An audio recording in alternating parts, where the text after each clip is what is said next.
Hey YouTube, it's me again, and this is a video that should have gone up like January 1st or sometime within the first week of January, but I was busy and sick, and a whole bunch of stuff happened in between them, and I didn't really have time to film. But I'm doing it now. For those of you who didn't read the title, this is the top 5 things that I learned in 2014 in no particular order, because there's no way in hell I'm going to order all these. I'm lazy. But yeah.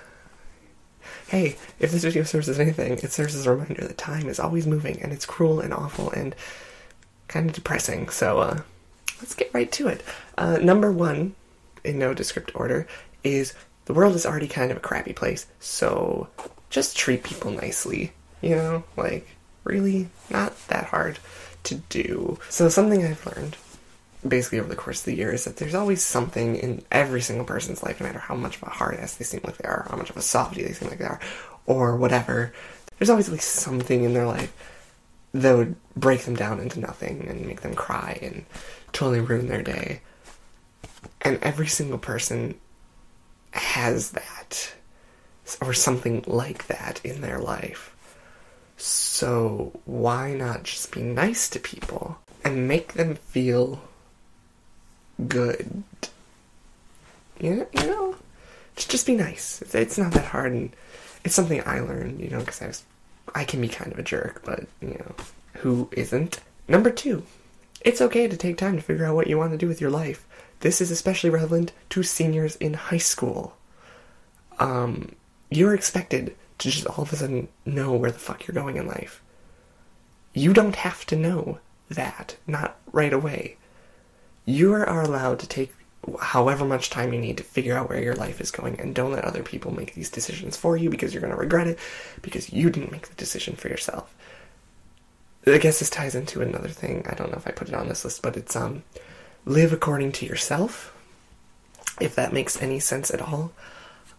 Basically, I don't know, it's just okay. Like, I'm personally taking a gap year between college and now, and it was a good decision for me because it's given me the time to figure out where I'm going with my life. And now that I know, I'm really confident with my decisions.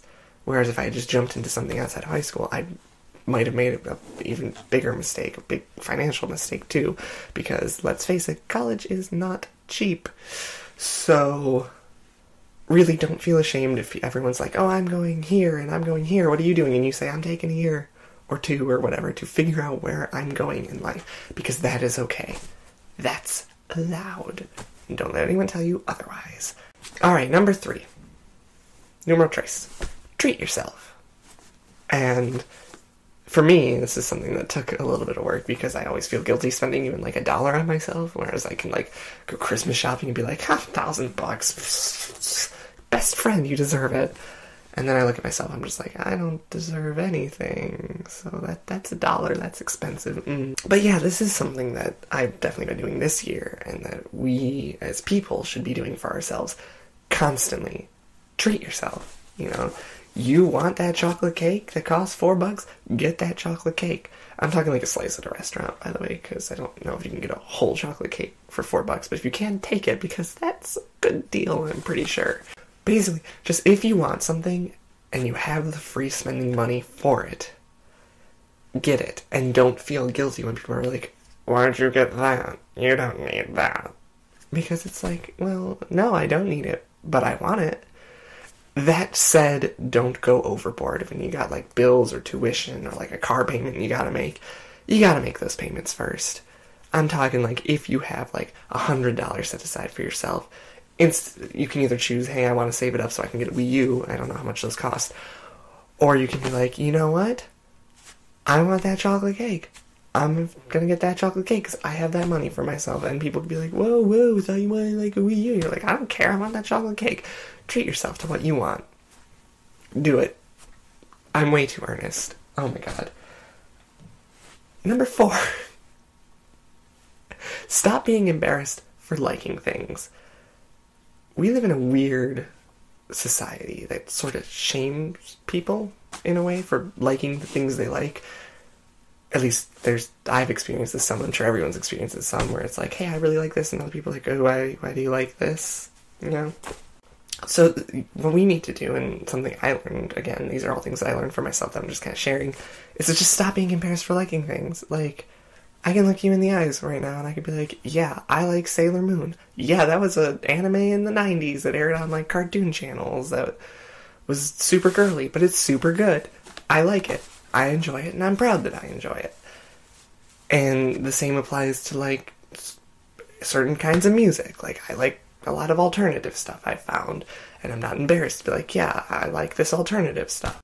It ties into this whole idea of just accepting yourself and accepting what you like and being proud of liking what you like, because when you kind of accept it and you're kind of like, yeah, I like this to other people, in my eyes at least, I kind of see that like I'm proud of myself. Basically, I looked at my script, and the gist of this was sort of like, you like video games even though you're a girl, which is the stupidest argument ever, because of course girls like video games. Why wouldn't they? Video games are great. That's awesome. And being open with what you like is going to help you meet new people who like the same things you like, which is going to help you make friends, and friends are cool. Number 5, last one, 5th thing I learned in 2014 is, if you have a relapse in anything, that's totally okay. Like, say you're battling with depression, which I kind of did for the later half of that year, and I'm doing a lot better now. Thanks for asking. But say you're battling with something like depression, and you're so happy for like 2 months, you're happy, you think you've won, you're great, and then 1 week comes and it just slams you like a semi-truck. That's okay. Don't beat yourself up over that, because having a relapse is totally okay. It's fine. It happens to everyone, and don't beat yourself up over it. Don't let other people be like, but I thought you were happy. And it's like, well, yeah, I was, but it came back. So now I'm going to fight it again. Really, it sucks. Like, I speak from experience when you do finally relapse. I say finally like it's going to happen always. It doesn't always happen, but if you do relapse, it sucks. It's soul-shattering. Because you, at least for me, like, you look at where your life was and you're like, I was so happy. And then you kind of have to face the realization that, well, now I'm not. But the important thing is, at least what I've learned from experience, is that the bad times always end and the good times always come back. But another important thing to remember is that the good times don't always last forever. Like, nothing is permanent. Nothing is ever permanent. So, an important thing with life is to remember that you're not going to be 100% happy all the time. There are going to be days where you are sad, and that is okay. That's fine. You know, this brings me back to point 3. Treat yourself on those days. You know, you're really sad and you really want something, get it. Do whatever it takes to make you feel better about yourself. If you need to tell all your problems to someone, tell all your problems to someone, but make sure it's to someone that's actually going to listen, because that's an important part of the whole recovery thing, is talking to someone who's actually going to listen and going to care about what you have to say. That's basically it. Those are the 5 things I learned in 2014 that you're finally figuring out like 2 months later. Oops, sorry, I suck just a tad. Basically, I hope that everyone had a good 2014, and if you didn't, and even if you did, I hope that 2015 turns out to be a great year for all of us, and I will see you next year at a more timely manner with another video like this, in order to spill my heart about what I learned in 2015. So that's something to look forward to, right? If you haven't checked out my announcement video, I'll annotate it. Right somewhere around here. Just do it, Kenneth, you'll figure it out. And if you haven't subscribed, the thing's down here, I'm pretty sure. So do that, because I have got cool stuff coming your way at random intervals. I don't actually have a schedule, which I should, but I'm sorry, I don't. I'll fill you in with a schedule when I actually make it. And I have links to my social media below, specifically my Twitter and Tumblr. Feel free to follow me there. And yeah, I will see you guys around. Peace out. I hope this isn't a gang sign with the thumb up, because I always do it like that. So let's peace out.